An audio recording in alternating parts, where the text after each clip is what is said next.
y'all. So I am in Ezekiel. And I just read Ezekiel chapter 28. And while I was reading, I have never read this chapter before.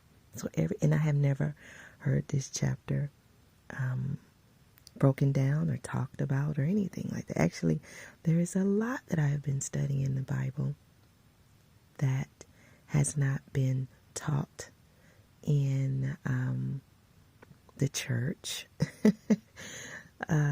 by pastors and teachers. They all seem to teach the same thing all the time, especially they love that prosperity gospel and that gospel that is about I.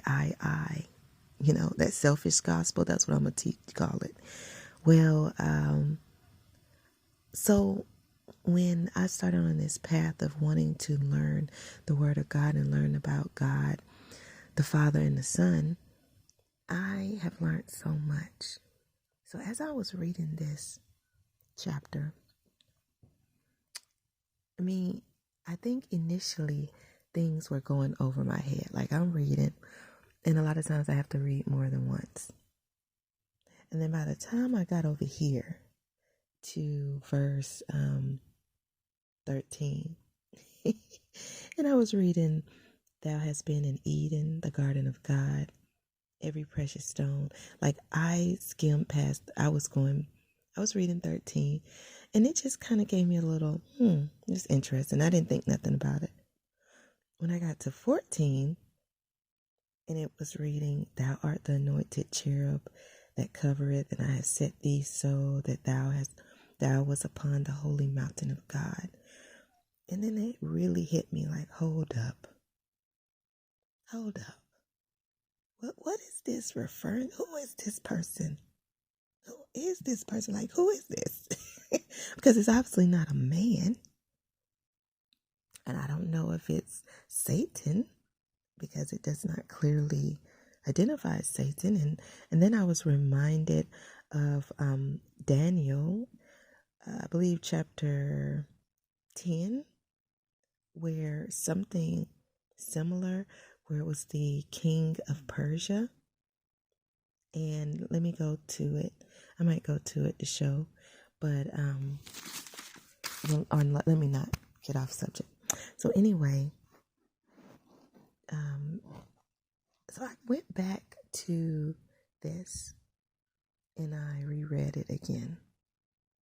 And it reads, "The word of Yah came again unto me, saying, Son of man, say unto the prince of Tyrus, Thus says Yah God, because thine heart is lifted up, and thou hast said, I am a God.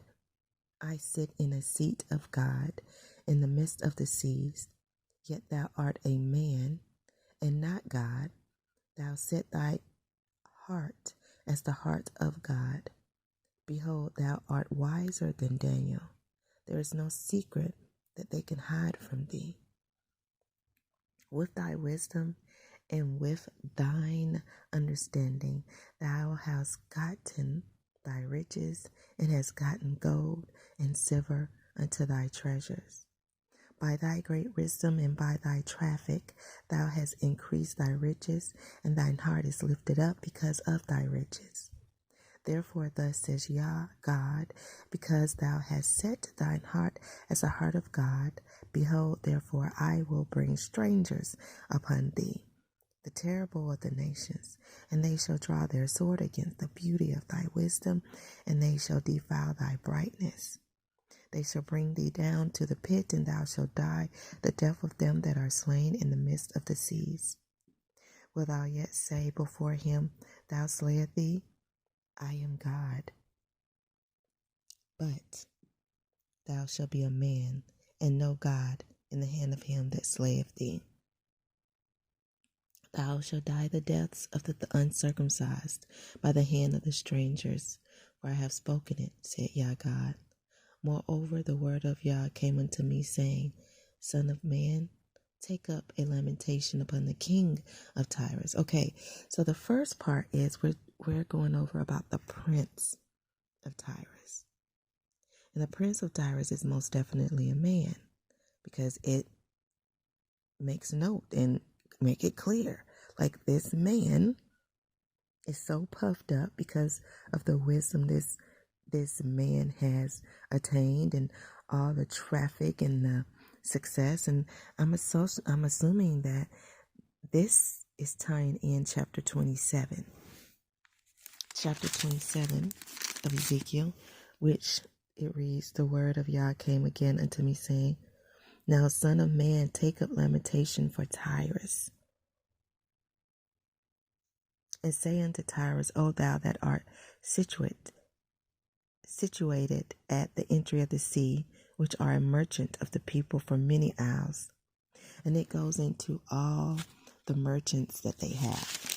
So this is some obviously a popular water or land or isle. So this prince, Tyrus, is puffed up and elevated extremely highly and thinks highly of himself, to the point where he thinks that he is better and higher than God himself. But God lets him know, like, no. But then you get to the king of Tyrus.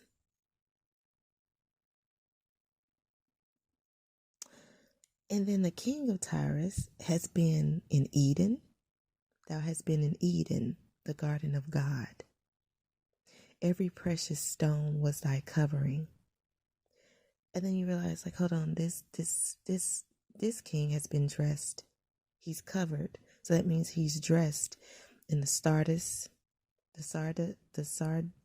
however you pronounce that, the topaz and the diamond, the beryl, the onyx and the jasper, the sapphire, the emerald, and the carbuncle and gold, the workmanship of thy tabrets and of thy pipes was prepared in thee in the day that thou was created. In the day that thou was created.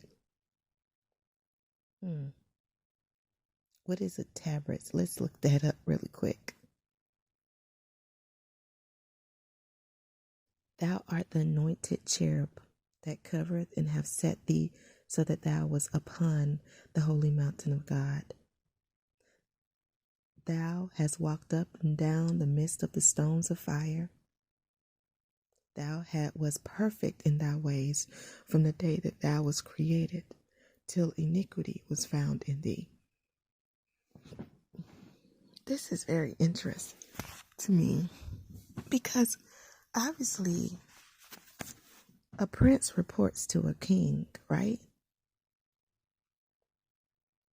So was the prince of Tyrus working for the king of Tyrus?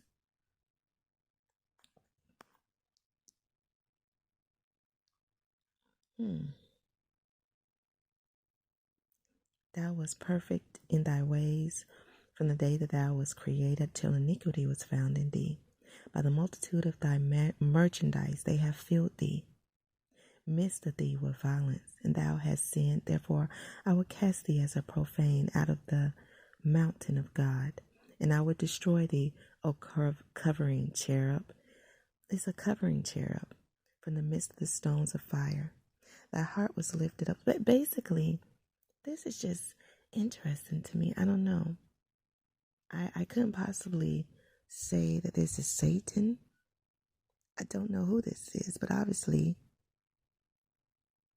it's a cherub. And I don't know, it's not a man. And then this Prince Tyrus is a man. What does all this mean? I need to find a good Bible teacher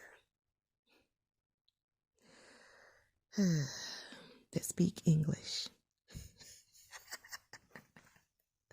But that's it. That's all I want to share. It's really served no point other than me going over and how I felt while going over this.